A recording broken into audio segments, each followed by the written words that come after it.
Where your treasure is, there will your heart be also. God has hidden unlimited treasures in His Word. Every time we open it, we can discover a new treasure, or admire an old one. What will we find today? Let's dig in. Here's Carla Early with Treasure Hunt in the Word.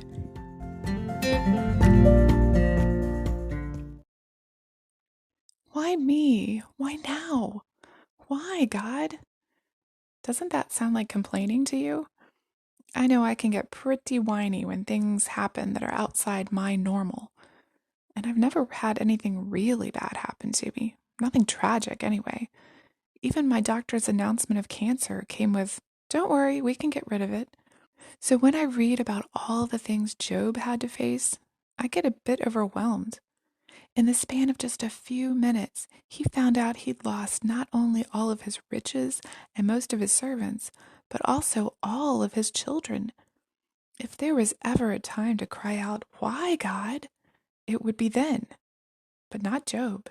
When he heard about all these tragedies, any one of which would have been a harsh blow to him, he got up, tore his robe in grief, shaved his head, then fell to the ground and worshipped. Tearing his robe and shaving his head displayed his grief to the world, but the worship displayed his heart. His praise of God at this crucial moment exhibited his devotion to God, his love for God, his priority of glorifying Him above all else. Job was confident that the sovereign God knew exactly what he was doing. If Job had not already been rooted and grounded in his faith, that would not have been his immediate reaction.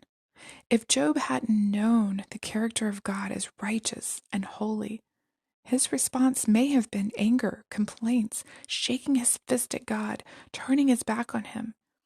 But Job knew a secret that I think we sometimes miss.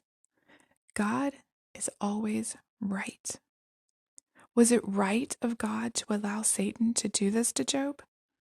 If we know who God is, our answer is yes. Although our human perspective of this story recoils at the idea of God allowing His beloved son Job to be hit with all these horrific tragedies, if we view this story from God's perspective, it looks a bit different. God knew that Job loved him and trusted him.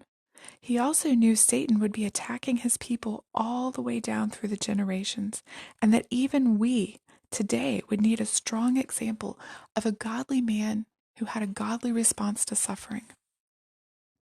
God knew that we would be studying this book and trying to emulate Job's character and faith.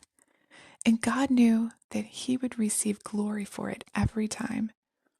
When we meet Job in heaven, don't you think he would say that he was honored to be used by God to help everyone else through their grief and sorrow? God can use your grief, sorrow, and suffering in the same way. Your story may not be written down in a book for people to learn from thousands of years later like Job, but maybe God would use your testimony to help a struggling friend, or even lead a group of people as they work through their sorrow through an organization like GriefShare. You can change your sorrow, grief, and suffering into God's glory, just like Job did here when he immediately responded in worship. As always, we'd love to hear from you. If you'd like to share a treasure, support this ministry, or get Carla to speak at an event, please contact us at treasurehuntintheword@gmail.com. You can listen to other episodes on our website, which you can find in the description below. Thanks for listening, and have a great day.